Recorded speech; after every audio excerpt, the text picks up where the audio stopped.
Thank you, Mr. Chairman.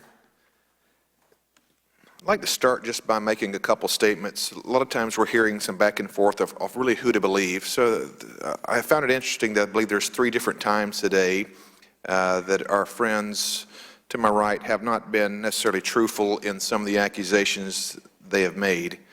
Number one, I believe that one of the members talked about this as some kind of relentless pursuit of Republicans trying to damage Secretary Clinton's presidential chances or hopes, and at the same time, this is some kind of photo op. Well, let me remind everybody, if we could just pause for a moment and remember what Director Comey said.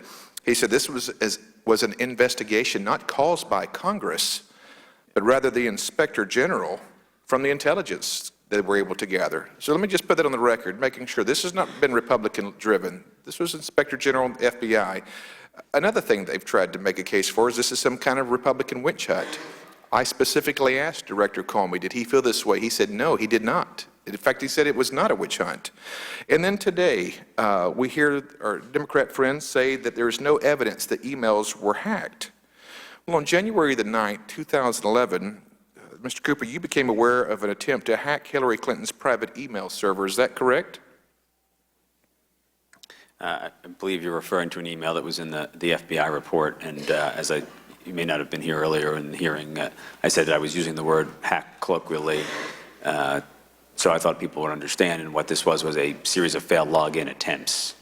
And one of the earliest occurrences of this, the way that we managed to put an end to them, was to shut down the server for very brief periods of time. Yeah, I was here earlier and heard you share a little bit about that. Do you agree that there is no evidence that this server could have been hacked?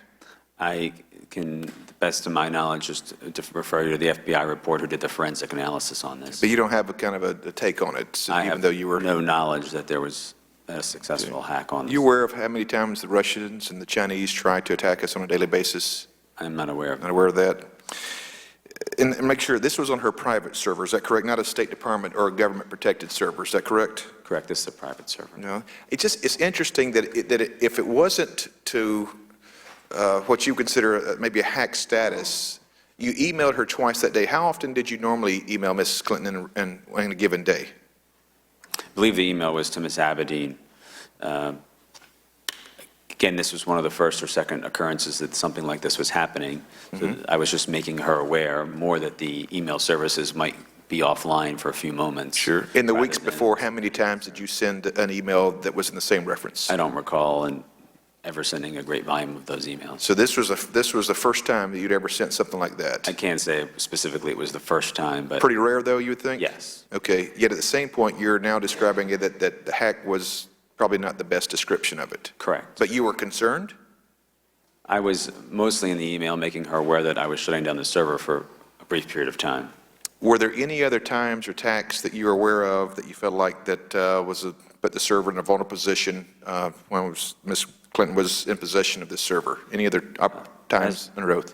As there was an increase in the failed login attempts, we made the Secret Service aware, and they reviewed the logs and made some recommendations to You got a number about roughly how many sorry? times that might have happened on all these failed email attempts or login attempts? I can't give you a specific number. Less than 1,000, more than 1,000? Less than 1,000. Okay.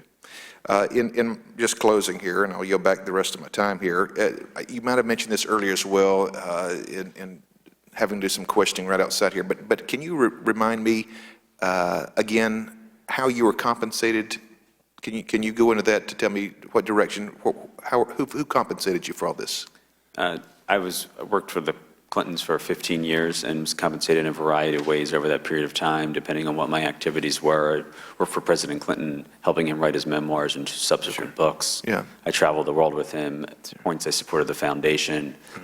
So I had varying sorts of income. Okay, it's a little gray area there, if I may be so bold. When you say you were compensated in a variety of ways, did that include being paid with cash? No. Okay, so this was just like, hey, personal check from Bill Clinton, here you go, or? Yes, the taxable. You know, I was a full employee. Okay. Bill Clinton. Well, what was the title on, how were you getting paid with that? Did it say Bill and Hillary? I mean, how was that? There were multiple payrolls. There was a Clinton household payroll, Later, there was the Clinton Executive Services Corporation payroll. But there were personal checks as well. They were through a employer services company that managed the payroll, yes. Okay, all right, thank you, Mr. Chairman. I yield back.